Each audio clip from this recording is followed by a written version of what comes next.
Beximco share লেনদেনে কারসাজি, 9 ব্যক্তি প্রতিষ্ঠানকে 428 কোটি টাকা জরিমানা। পাচারের অর্থ ফেরাতে সাড়া নেই, সহযোগিতার আশ্বাস ইইউর। বৈষম্য বিরোধী ছাত্র আন্দোলনের গণত্রাণ কার্যক্রমের হিসাব প্রকাশ। ব্যাংকে থাকা টাকার 8 কোটি যাবে প্রধান উপদেষ্টার তহবিলে, বাকিটা উত্তরবঙ্গের বন্যা কবলিত জেলায়। এবং সড়ক অবরোধ করে আজও পোশাক শ্রমিকদের বিক্ষোভ, যানজটে ভোগান্তি, বেতন না দেয়া কারখানা মালিকদের আইনের আওতায় আনার ঘোষণা উপদেষ্টার।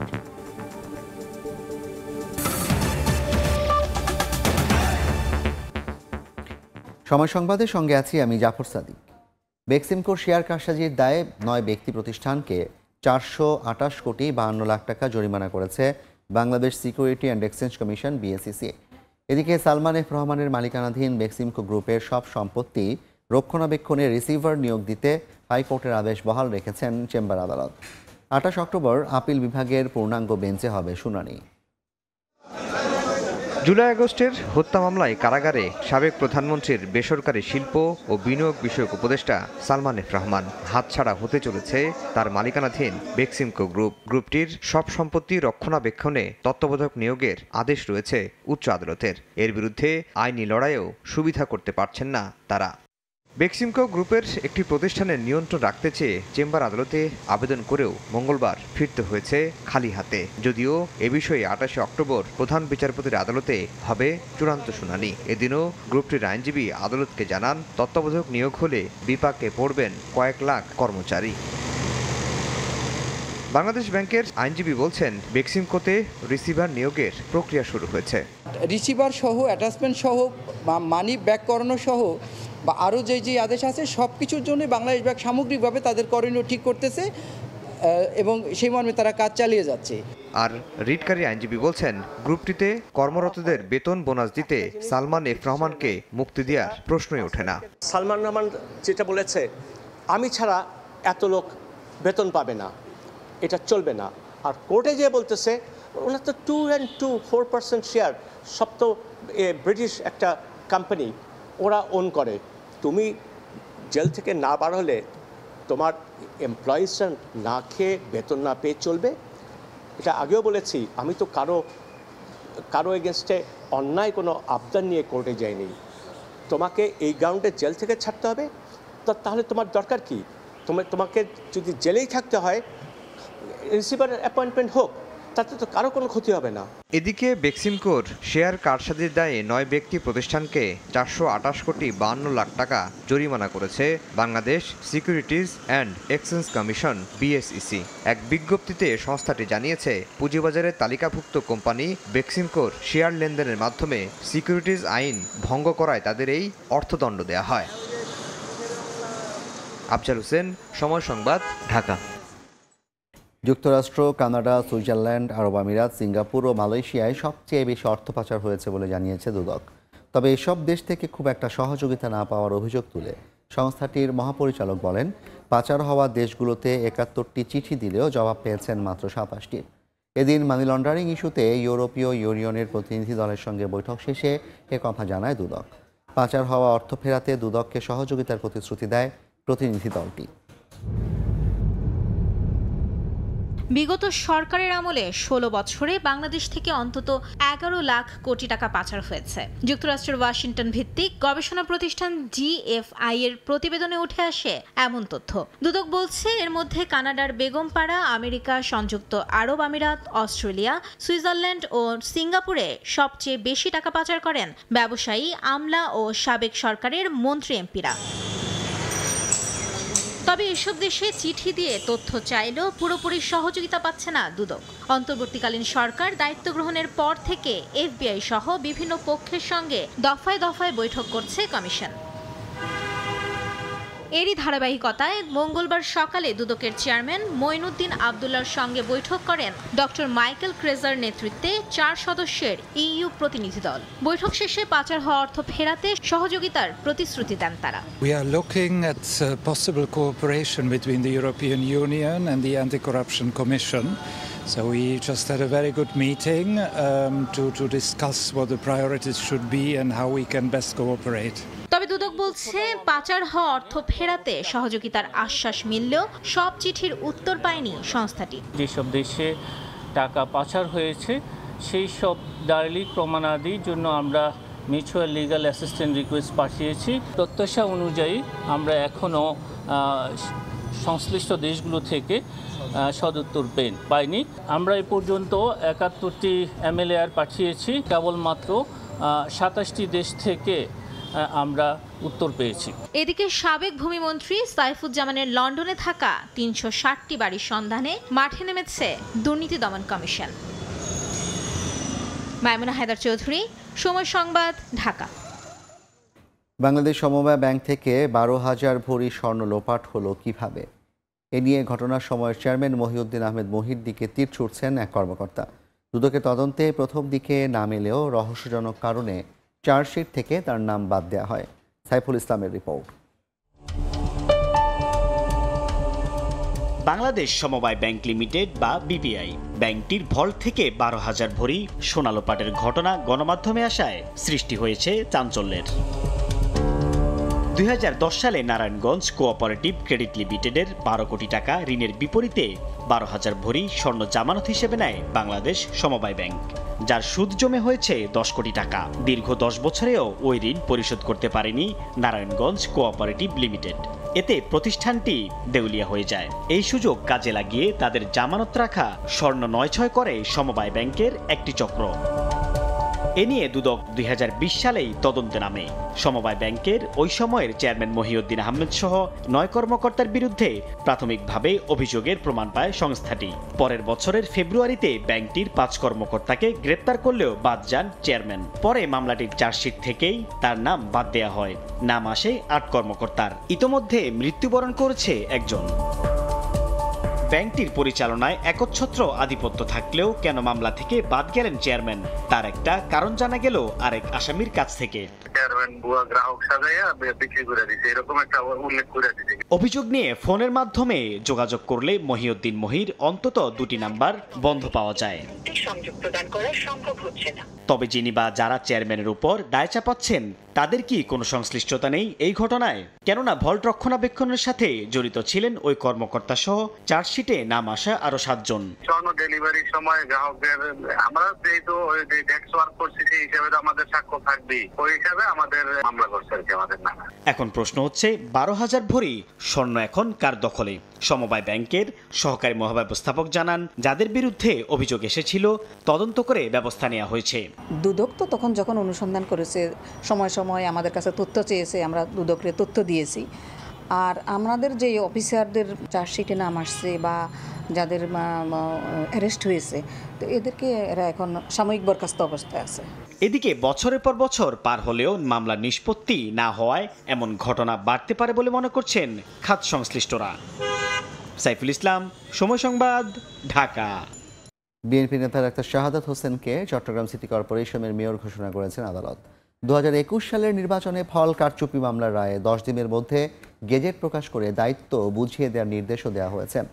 সাবেক মেয়র রেজাউল করিম চৌধুরীকে অবৈধ ঘোষণা করে দুপুরে এই আদেশ দেন চট্টগ্রামের যুগ্ম জেলা ও দায়রা জজ আদালত।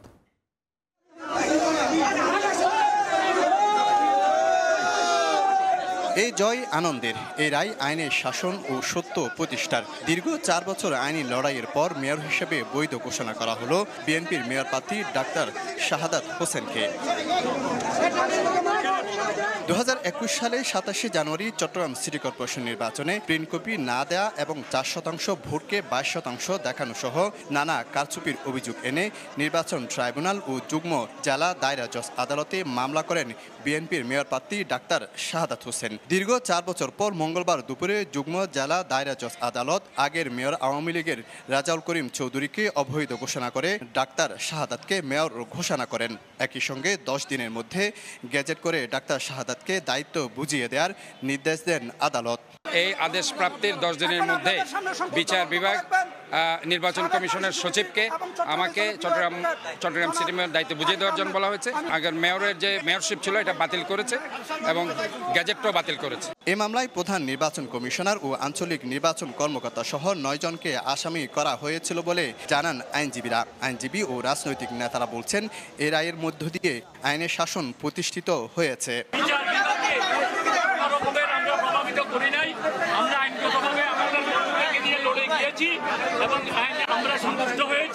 আমরা 3.5 বছর আদালতের দরজায় দরজায় আমরা ঘুরেছি, আমরা ন্যায় বিচার পাই নাই। আজকে অন্তর্বর্তীকালীন সরকারের এই বসা আসার পর আমি মনে করি ন্যায় বিচার প্রতিষ্ঠা হয়েছে। 2021 সালে সিটি নির্বাচনে 3,69,248 ভোটে নৌকার প্রার্থী রেজাউল করিম চৌধুরীকে জয়ী ঘোষণা করে কমিশন। আর বিএনপির মেয়র প্রার্থী ডাক্তার শাহাদাত হোসেন ধানের শীষ প্রতীকে পেয়েছিলেন 52,489 ভোট। শফিকুল আলম, সময় সংবাদ, চট্টগ্রাম। বর্ণাঢ্যদের সহায়তার জন্য 2টি ব্যাংক অ্যাকাউন্টে জমা রাখা টাকার অডিট রিপোর্ট প্রকাশ করল বৈষম্য বিরোধী ছাত্র আন্দোলন। রাতে ঢাকা বিশ্ববিদ্যালয়ের টিএসসিতে সংবাদ সম্মেলন করে অডিট রিপোর্ট তুলে ধরা হয়। এ সময় জানানো হয় অ্যাকাউন্টে থাকা 9,91 লাখ টাকার মধ্যে 8 কোটি টাকা প্রধান উপদেষ্টার ত্রাণ তহবিলে জমা হবে। বাকি 1,91 লাখ টাকা উত্তরবঙ্গে বন্যা কবলিত মানুষের জন্য খরচ করা হবে। আমাদের যে এই যে টাকাটি, সেই টাকা আমরা আসলে দুইভাবে খরচ করার প্ল্যান করেছি। একটি হচ্ছে আমরা 8 কোটি টাকা ত্রাণ মন্ত্রণালয়ের মাধ্যমে প্রধান উপদেষ্টার তহবিলে দিব। 8 কোটির বাইরে যে টাকাটি থাকবে অর্থাৎ 1,91 লক্ষ টাকা, এই টাকাটি বর্তমানে আপনারা জানেন যে উত্তরবঙ্গেও বন্যাক্রান্ত হয়েছে। আমরা এখন 1,91 লক্ষ টাকা থেকে সেই জেলাগুলোর প্রশাসন ছাত্র প্রতিনিধিদের মাধ্যমে আমরা বন্যা কবলিত জেলাগুলোতে ত্রাণ কার্যক্রম পরিচালনা করব। আগামীকাল থেকেই সেটি শুরু হবে। হত্যা মামলায় নির্বাচন কমিশনের সাবেক সচিব মোহাম্মদ জাহাঙ্গীর আলমের 5 দিনের রিমান্ড দিয়েছেন আদালত। এদিকে সাংবাদিক হত্যা মামলায় সাবেক মন্ত্রী গোলাম দস্তগীর গাজীকে গ্রেপ্তার দেখানো হয়েছে। এছাড়া হত্যা মামলায় সাবেক এমপি মাহবুব আরা বেগম গিনিকে 3 দিন এবং নাজিমউদ্দিন আলম হত্যা চেষ্টা মামলায় সাবেক এমপি জ্যাকবের 5 দিনের রিমান্ড মঞ্জুর করেছেন আদালত। জুলাই আগস্ট ছাত্র জনতার অভ্যুত্থানে নানা শ্রেণী পেশার মানুষের হত্যা মামলায় কাঠগড়ায় দাঁড়াচ্ছেন সেই সময়ের এমপি মন্ত্রী সহ আমলারা। মঙ্গলবারেও আলাদা হত্যা এবং হত্যা চেষ্টা মামলায় ঢাকার আদালতে তোলা হয় সাবেক 3 এমপিকে। আরও ছিলেন আলোচিত নির্বাচন কমিশন ও স্বরাষ্ট্র মন্ত্রণালয়ের সাবেক সচিব জাহাঙ্গীর। আন্দোলনের সময় ধানমন্ডির ঝিকাতলায় কিশোর আব্দুল মোতালিব হত্যা মামলায় জাহাঙ্গীর আলমের 5 দিনের রিমান্ড মঞ্জুর করেন আদালত। এছাড়া জাতীয় সংসদের সাবেক হুইপ মাহবুব আরা বেগম গিনিকে আশুলিয়া থানায় একটি মামলায় 3 দিনের এবং সাভারের বিএনপি সাবেক এমপি নাজিমউদ্দিন আলম হত্যা চেষ্টা মামলায় জ্যাকবের 5 দিনের রিমান্ড মঞ্জুর করেন চিফ জুডিশিয়াল ম্যাজিস্ট্রেট রাবেয়া বেগমের আদালত।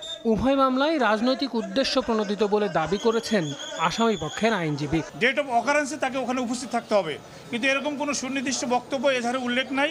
শুধু রাজনৈতিক উদ্দেশ্য হাসিল করার জন্যই তাকে এই মামলাটা গ্রেপ্তার করেছেন। শারীরিকভাবে একজন অসুস্থ মানুষ, একজন নারী হিসাবে আমরা আদালতের কাছে এই প্রার্থনা করেছি, আদালত সদয় বিবেচনা করে তার 3 দিনের রিমান্ড মঞ্জুর করেছেন। নাজিমউদ্দিন আলমকে হত্যার প্রচেষ্টা ঘটনার সঙ্গে এই জ্যাকবের সরাসরি জড়িত থাকার বিষয়টি তদন্তকারী কর্মকর্তা নিশ্চিত হওয়ার পর তাকে এই মামলায় আজকে আদালতে উপস্থাপন করে 10 দিনের রিমান্ড প্রার্থনা করেন। সাভারের এই এলাকায় দায়িত্ব পড়েছিল এই গিনির।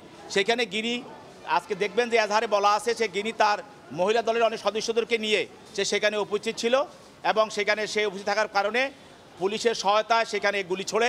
এই গুলিতে আজকের এই বাদী আহত হয়। এর আগে খিলগাঁও থানায় সাংবাদিক হাসান মাহমুদ হত্যা মামলায় সাবেক বস্ত্র ও পাট মন্ত্রী গোলাম দস্তগীর গাজীকে নারায়ণগঞ্জ কারাগার থেকে ঢাকার চিফ মেট্রোপলিটন ম্যাজিস্ট্রেট আদালতে হাজির করে পুলিশ। পরে মামলায় গ্রেফতার দেখানোর আবেদন মঞ্জুর করে তাকে কারাগারে পাঠানোর নির্দেশ দেন আদালত। বিজ্ঞ আদালত যেহেতু আজকেই তাকে সোনারেশ দেখাইছেন, সেজন্য রাষ্ট্রপক্ষ রিমান্ডের বা অন্য কোনো আবেদনের সুযোগ পান নাই। পরবর্তীতে রাষ্ট্রপক্ষ থেকে রিমান্ডের আবেদন করা হবে। জামিনের আবেদন করলে পুটাপ মূলে 2টা বাজে শুনানি হইতো। যেহেতু আমরা আজকে বিজ্ঞ আদালতের নিকট জামিন আশা করছি না, সেহেতু ওনাকে হয়রানি না করে আমরা সিডব্লিউ মূলে জেল হাজতে প্রেরণের জন্য সবাই এক সহমত পোষণ করছি। এদিন 2015 এবং 2018 সালে গাড়ি পোড়ানো এবং ভাঙচুরের 2 মামলায় 125 আসামির সবাইকে খালাস দিয়েছেন আদালত। আল আমিন তুষার, সময় সংবাদ, ঢাকা। ঢাকা মহানগর গোয়েন্দা পুলিশের প্রধান কার্যালয়ের বিভিন্ন স্থাপনা পরিদর্শন করেছে গুম হওয়াদের সন্ধানে গঠিত তদন্ত কমিশনের সদস্যরা। বেলা 11:30টায় মিন্টো রোডের ডিবি কার্যালয়ে যান কমিশনের সদস্যরা। 3 ঘন্টারও বেশি সময় কার্যালয়ে অবস্থান করেন তারা। এ সময় গোয়েন্দা পুলিশের ঊর্ধ্বতন কর্মকর্তাদের সঙ্গে বৈঠকের পাশাপাশি তাদের গোপন বন্দিশালা পরিদর্শন করেন। পরে কমিশনের সদস্য নূর খান লিটন সাংবাদিকদের জানান, আওয়ামী সরকারের আমলে আইন শৃঙ্খলা বাহিনী কর্তৃক যাদের গুম করা হয়েছে তাদের প্রকৃত ঘটনা বের করতে কাজ করছে কমিশন।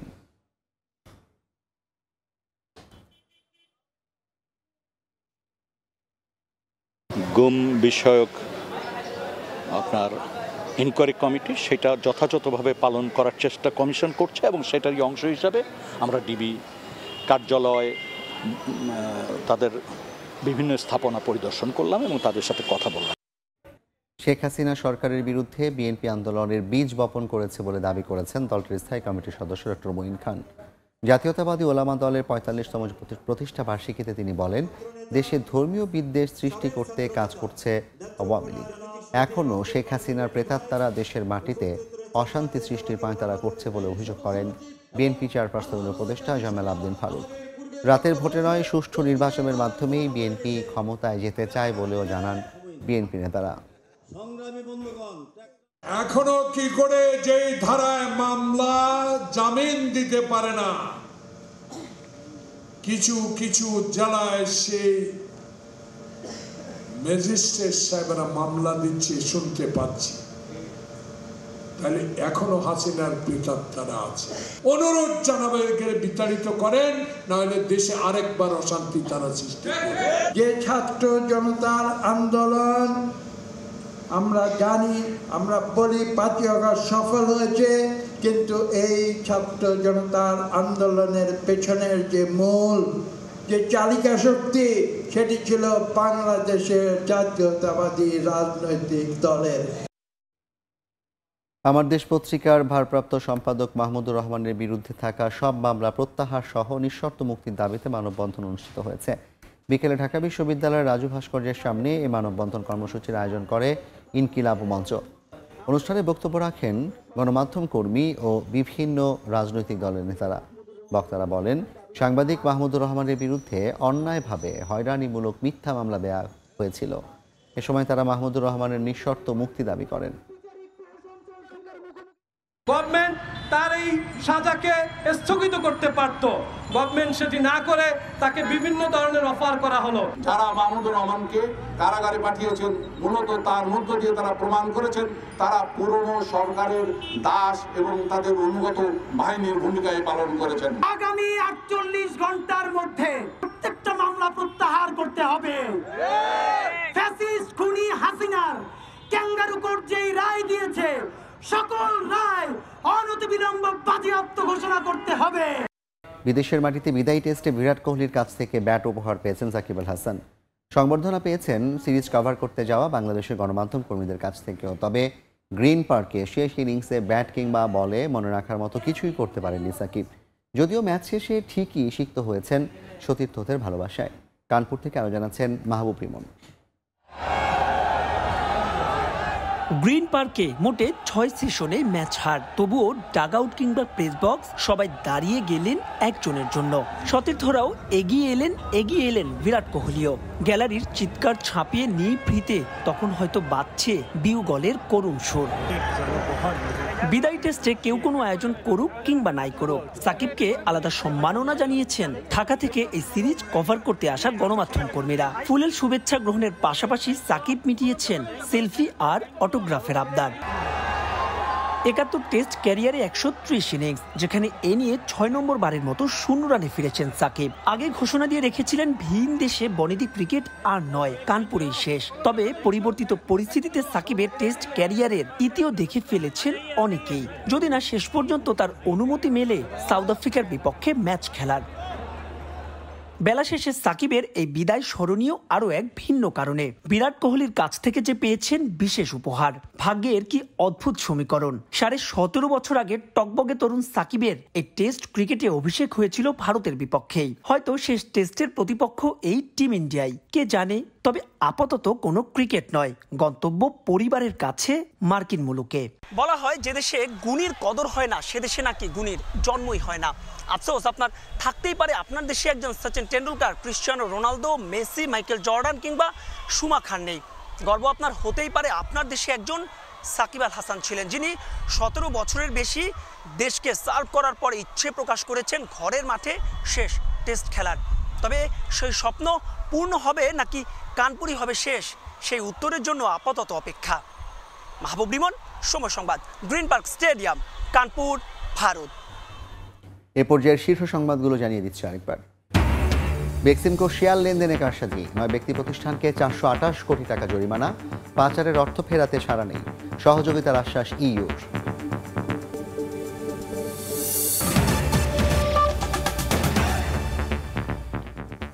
এই ছিল সময় সংবাদে, সঙ্গে থাকুন সময়।